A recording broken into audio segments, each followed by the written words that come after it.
Hello friend, नमस्कार। मैं दिनेश शर्मा आज आपको महिलाओं को संविधान और भारतीय दंड संहिता में प्रदत्त कानून और सुरक्षा के विषय में बताऊंगा। Protection to women under Indian constitution and criminal law IPC. इसी टाइप का टॉपिक्स मध्य प्रदेश पीएससी की मेंस एग्ज़ाम में भी दिया हुआ है। उस पर्पज़ से भी ये वीडियो बनाया है और जनरल पर्पज़ से भी है, तो दोनों व्यक्ति देख सकते हैं। जो एग्ज़ाम दे रहा है एमपीपीएससी मेंस दे रहा है और जो सामान्य नागरिक के लिए भी है कि भारतीय महिलाओं को संविधान में क्या क्या सुविधाएं हैं। भारतीय महिला संविधान, इंडियन कॉन्स्टिट्यूशन और भारतीय दंड संहिता जो 1860 में बनी थी, इसमें क्या क्या प्रावधान है जिससे कि भारतीय महिलाओं की, इंडियन वुमेन्स की सुरक्षा होती है। भारतीय संविधान में महिलाओं को प्राप्त सुविधाएं और संरक्षण, constitution safeguard for women article, इसमें कुछ आर्टिकल स्पेशल है जो महिलाओं की सुरक्षा को लेकर, जैसे आर्टिकल 14 है, 15 है, 16 है, 24 है, 39A है, 39D है, 39E, 39F, 42, 45, 46, 47, 51AE, 243G, 243DE and T3। 243D मतलब 243 जो धारा है, खासकर उसमें पंचायती राज का लिखा हुआ है, उसमें उसकी 243 की D, 243 की T, 243 का D का 4 और 243 का T का 4। ये सारी धाराएं जो महिलाओं को के फायदे के लिए हैं, उनके हित के लिए है। आगे इनका डिटेल देखते हैं। आर्टिकल 14 इक्वलिटी बिफोर लॉ, विधि के समक्ष समता। राज्य भारत के राज्य क्षेत्र में किसी भी व्यक्ति को विधि के समक्ष समता या विधि के समान संरक्षण से वंचित नहीं करेगा। भारत में कोई अमीर हो गरीब, कोई राजा हो या रंग, कोई प्रधानमंत्री हो या संतरी या आम नागरिक या किसान, उसके साथ कोई भेदभाव नहीं होता जब तक कि कोई वाजिब कारण ना हो।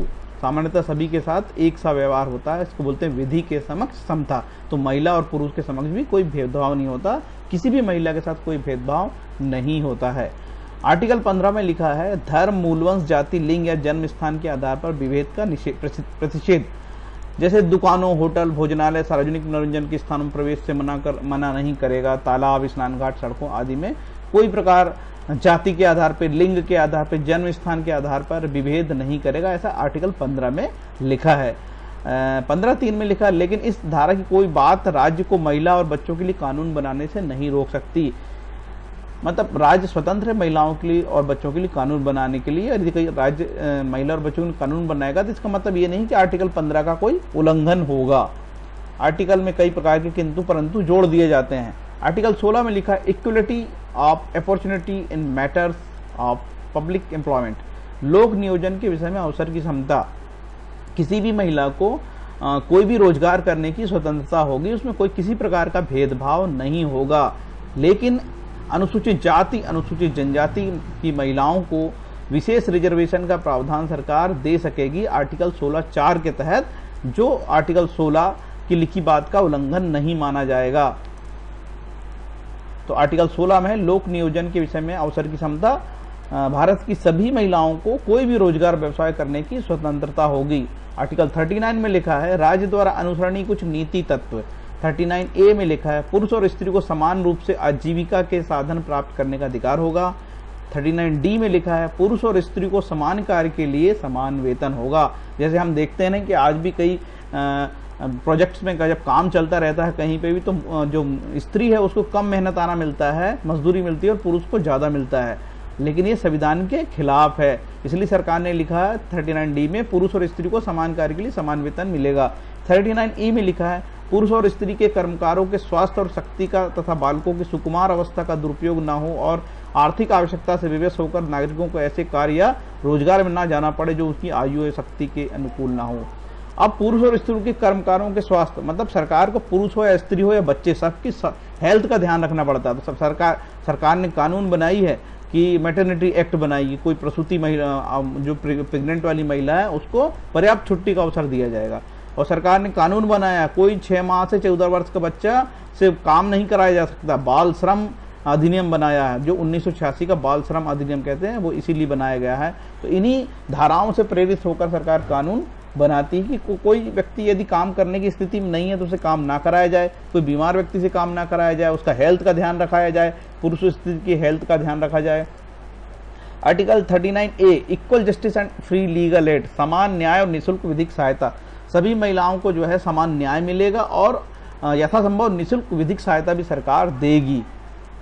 42 आर्टिकल में लिखा है, जो नीति निर्देशक तत्व में आता है, काम की न्याय संगत और मानोचित दशाओं का तथा प्रसूति सहायता को बंद करेगी। देखिए, सरकार प्रसूति में भी महिलाओं को मदद करने की बात करती है नीति निर्देशक तत्व में। उसी के तहत सरकार ने मैटरनिटी बेनिफिट एक्ट 1961 बनाया, जिसमें सरकार अभी परिवर्तन कर रही है। Maternity benefit amendment act 2017 bill जो है राज्यसभा में शायद मेरी जानकारी में पास हो चुका है। तो सरकार प्रसूति महिलाओं को, गर्भवती महिलाओं को, फिर उनका जो बच्चा हो जाता है, उनकी धात्री माताएं जो कहलाती, उनको मदद करने के लिए कानून बना रही है। माह जनवरी 2017 को प्रधानमंत्री श्री मोदी जी ने मातृत्व सहायता योजना की घोषणा की है, जिसमें प्रसूति के दौरान 6,000 रुपये की राशि दी जाएगी। अब लेकिन ये किनको दी जाएगी? जो सरकारी नौकरियों में नहीं है उनको दी जाएगी ये विशेष जो राशि है। ठीक है, तो ये जनवरी 2017 से भी ये सरकार घोषणा कर चुकी है। इस तरीके से सरकार महिलाओं की मदद कर रही है। धारा 46 में लिखा है, अनुसूचित जाति, अनुसूचित जनजाति और अन्य दुर्बल वर्गों की शिक्षा और अर्थ संबंधी हितों की अभिवृद्धि करेगा। तो ये आर्टिकल में भी जो है अनुसूचित जाति, अनुसूचित जनजातियों की महिलाओं के लिए सरकार बहुत सारी योजनाएं समय समय बनाती है, उन्हें आरक्षण भी देती है। आपने देखा होगा कि अनुसूचित जाति जनजाति के लोगों के लिए अलग SC कमीशन बना है और अलग ST कमीशन बना है धारा 338 के तहत। धारा 47 में लिखा, पोषाहार स्तर और जीवन स्तर को ऊंचा करना तथा लोक स्वास्थ्य का सुधार करने का राज्य का कर्तव्य।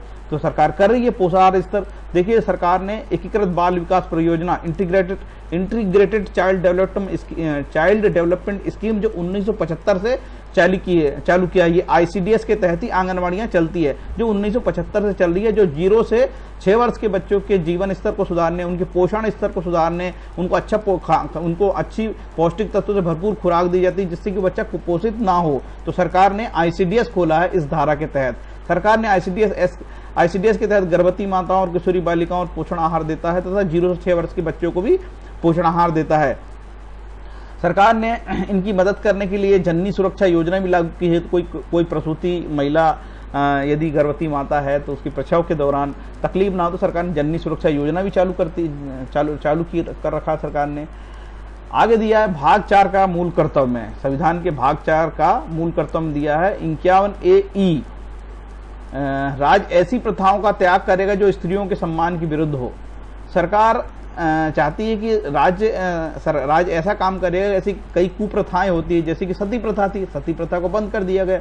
जैसे कि बाल विवाह था, बाल विवाह को बंद कर दिया। आपको मालूम है कि बाल विवाह अब करना कानूनी अपराध है। इसके लिए भी सरकार ने एक्ट बना दिया। जो महिलाओं के लिए कौन कौन से एक्ट होंगे आगे मैं बताऊंगा। सरकार ने महिलाओं को सम्मान में अनेक कानून बनाए, जैसे ऐसे अधिनियम आगे चर्चा की जाएगी। ऐसे कई प्रकार के कानून महिलाओं के पक्ष में बनाए गए, जिनकी विवरण मैं आगे आपको दूंगा।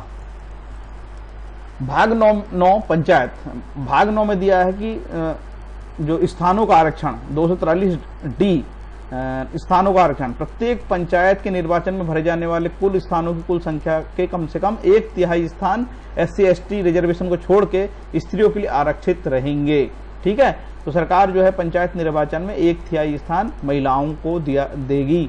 और नगर पंचायत या जनपद या जिला पंचायत के अध्यक्षों का जो चुनाव होगा उसमें भी आरक्षण मिलेगा, जिस प्रकार से सरकार तय करेगी।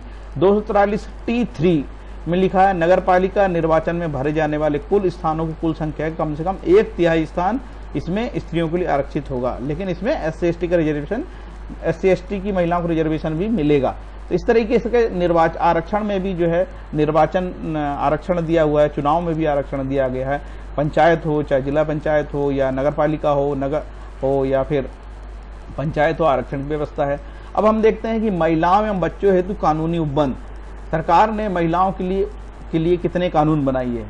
ये विधि व्यवसायी महिला अधिनियम 1923, कारखाना अधिनियम 1948, अनैतिक पड़न निवारण अधिनियम 1956, प्रसूति प्रसुविधा अधिनियम 1961, दहेज प्रतिषेध अधिनियम 1961, गर्भाधान पूर्व और प्रसव पूर्व नैदानिक तकनीक अधिनियम 1994, जिसे बोलते हैं PCPNDT एक्ट, गर्भाधान पूर्व प्रसव पूर्व नैदानिक तकनीक लिंग चयन निषेध अधिनियम 1994, भारतीय दंड संहिता 1860 के तहत उल्लिखित अपराध। इसी विषय में मैं और बताऊंगा कि 2013 में भारतीय दंड संहिता संशोधन बिल आया था, उसमें महिलाओं के रक्षा के लिए बहुत सारे IPC जोड़ी गई है। समान पारिश्रमिक अधिनियम 1976, स्त्री अशिष्ट रूपण प्रतिषेध अधिनियम 1986, स्त्री निवारण अधिनियम 1987, घरेलू हिंसा से महिलाओं का संरक्षण अधिनियम 2005, बाल विवाह प्रतिषेध अधिनियम 2006, दांडिक कानून संशोधन अधिनियम 2013, कार्यस्थल पर महिलाओं को यौन उत्पीड़न निवारण प्रतिषेध अधिनियम 2013। इसमें कई चीजों का मैंने स्पेशल अलग से वीडियो बनाया हूं, जैसे कार्यस्थल पर महिलाओं का यौन उत्पीड़न, सेक्सुअल हरासमेंट, इस पे मैंने वीडियो बनाया हूं, बाल विवाह पे मैंने वीडियो बना चुका हूं, घरेलू हिंसा महिलाओं पर मैंने वीडियो बना चुका हूं। तो आप चाहे तो मेरे चैनल में जाके ये सब देख सकते हैं। अब इसका मैं अंग्रेजी भी बता दूं, कुछ लोग अंग्रेजी में एक्ट को खोजना चाहें तो legal practitioner women act 1923, the factories act 1948, the immoral traffic prevention act 1956, the maternity benefit act 1961, the dowry provision act 1961, pre conception and pre natal diagnostic technique act 1994, offence maintain under IPC Indian penal code 1860, the equal remuneration act 1976, indecent representation of women provision act 1986, the commission of sati prevention act 1987, the protection of women from domestic violence act 2005, the provision of child marriage act 2006, the criminal law amendment act 2013, sexual harassment of women and work place prevention prohibition and redressal act 2013। इतने कानून अधिनियम तो केवल महिलाओं के लिए ही बने हैं। अब हम देखते हैं कि जो क्रिमिनल लॉ अमेंडमेंट एक्ट 2013 में है, आपने देखा होगा कि दिसंबर 2012 में दिल्ली में एक लड़की के साथ जो बलात्कार हुआ था, उससे पूरा देश आंदोलित हो गया था और सरकार के प्रति बेहद नाराजगी थी। तो सरकार ने उस नाराजगी को दूर करने के लिए, महिलाओं की सुरक्षा करने के लिए क्रिमिनल लॉ अमेंडमेंट एक्ट 2013 बनाया, क्योंकि महिलाओं के लिए कानून बहुत कमजोर थे और कई जगह बड़ी तकलीफ होती थी पुलिस को काम करने में, उन लोगों को सजा दिलवाने में, तो लोग छूट जाते थे। पुलिस उनको कुछ ऐसी छोटी मोटी धारा लगा देती थी तो लोग छूट जाते थे, और कई अपराध जो असंज्ञेय थे उनको संज्ञेय बनाया गया, और कई अपराध में आईपीसी में धाराएं सजा का प्रावधान बढ़ा दिया गया है। तो ये एक्ट अपने आप में विशाल हो गया है। दंड विधि संशोधन अधिनियम 2013 3 फरवरी 2013 से लागू हो गया, और खास बात यह है कि सभी अपराध संज्ञेय प्रकृति के बना दिए गए हैं और सजा बढ़ा दी गई है, जुर्माना का प्रावधान भी कर दिया गया है। अब अपराध कर जमानत मांगना आसान नहीं रह गया है। इसमें अपन देखते हैं आगे, इसमें 166 एक धारा जोड़ दी गई है, अमेंडमेंट कर दी गई है। लोक सेवक जो विधि के अधीन निर्देश की अवज्ञा करता है, हो सकता है कि कोई महिला थाने में जाए और पुलिस वाला उसकी एफआईआर न लिखे, तो ऐसे अपराध के लिए कम से कम 6 माह के लिए कारावास जो 2 वर्ष तक के लिए हो सकेगा। 166A में लोक सेवक जो विधि के अधीन निर्देश की अवज्ञा करता है। 166B अस्पताल द्वारा पीड़ित का उपचार न किया जाएगा, ऐसी स्थिति में 1 वर्ष के लिए कारावास हो सकेगा और जुर्माना भी। अब ये इसमें अस्पताल, प्राइवेट और निजी अस्पताल दोनों आ गए हैं। 326A और 300B उसमें अम्ल आदि फेंकना।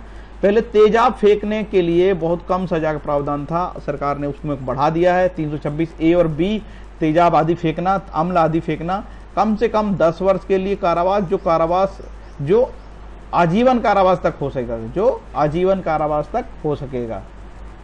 क्रिमिनल लॉ अमेंडमेंट एक्ट में एक और चीज, धारा 354 को इसमें बहुत विस्तार दिया गया, और ये 354 जो है सेक्सुअल असॉल्ट है, महिलाओं की रक्षा के लिए बेहद उपयोगी धारा है।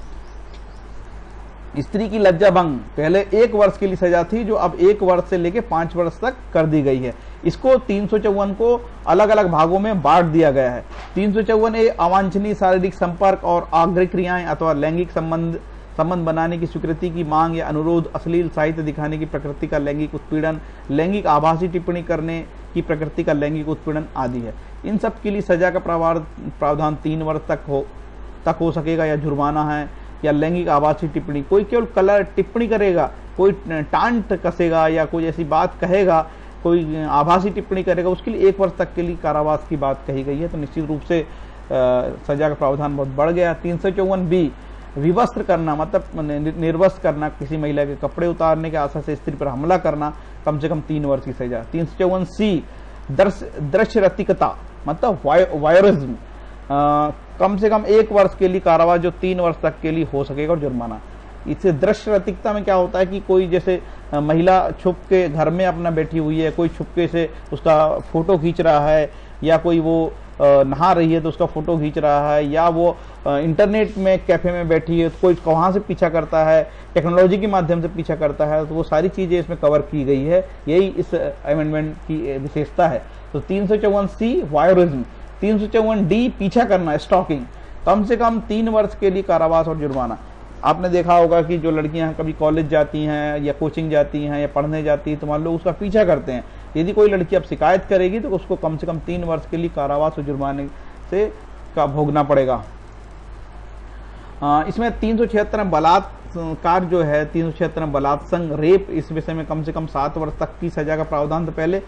अब उसको कम से कम 7 वर्ष तक का कठोर कारावास, किंतु जो आजीवन कारावास तक हो सकेगा, और जुर्माना भी जोड़ दिया गया है। और 376A, 376B, 376C, 376D, 376E, इस तरीके से उसमें और नई नई चीज जोड़ी है, क्योंकि अपराध के तरीके और प्रकार बढ़ गए हैं। आगे ये भी देखते हैं कि और कौन सी आईपीसी महिलाओं को से रिलेटेड है। Criminal under Indian penal code के तहत है। एक तो 376 मैंने आपको बताया, धारा 363 से 373 तक किडनैपिंग से जुड़े मामले होते हैं। धारा 373 से 363 तक ये आईपीसी है, इंडियन पीनल कोड है, किडनैपिंग के मामले हैं। और धारा 302 और 304 में होमोसाइड फ्रॉम डाउरी, डाउरी की जो हत्याएं होती है उसके लिए 302 304 है। और डाउरी के लिए जो मेंटल टॉर्चर किया जाता है उसमें 498A, दहेज प्रताड़ना संबंध महिलाओं के साथ जो क्रूरता करता है तो 498A लगता है। और महिलाओं के साथ कोई अशिष्ट व्यवहार करता है तो उसे 509 लगता है, आईपीसी 509, उसको महिलाओं का हरासमेंट कहलाया जाता है। इंपोर्टेशन ऑफ गर्ल्स, मतलब महिला का कोई आयात करेगा, वो भी 21 वर्ष से कम की महिला का, तो उसमें सेक्शन 366 366B की का प्रावधान है, इसमें सजा का प्रावधान है। इस तरीके से ये एक्ट बहुत बड़ा, ये जानकारी बहुत बड़ी और विशाल हो गई। उम्मीद है कि आपको ये अच्छा लगा होगा। ये जो मेरा है protection to women under Indian constitution criminal law and IPC, महिलाओं को संविधान और भारतीय दंड संहिता में प्रदत्त कानून सुरक्षा। उम्मीद है आप लोगों को बहुत अच्छे से समझ आया होगा। फ्रेंड्स, यदि मेरा वीडियो आपको अच्छा लगा होगा तो मेरे चैनल को सब्सक्राइब करें, लाइक करें, कमेंट लिखें। कोई विशेष वीडियो आपको चाहते हो तो जरूर इसमें लिखें आप, है ना, जिससे कि मैं और भी वीडियो बना सकूं। Thank you. हरे कृष्ण।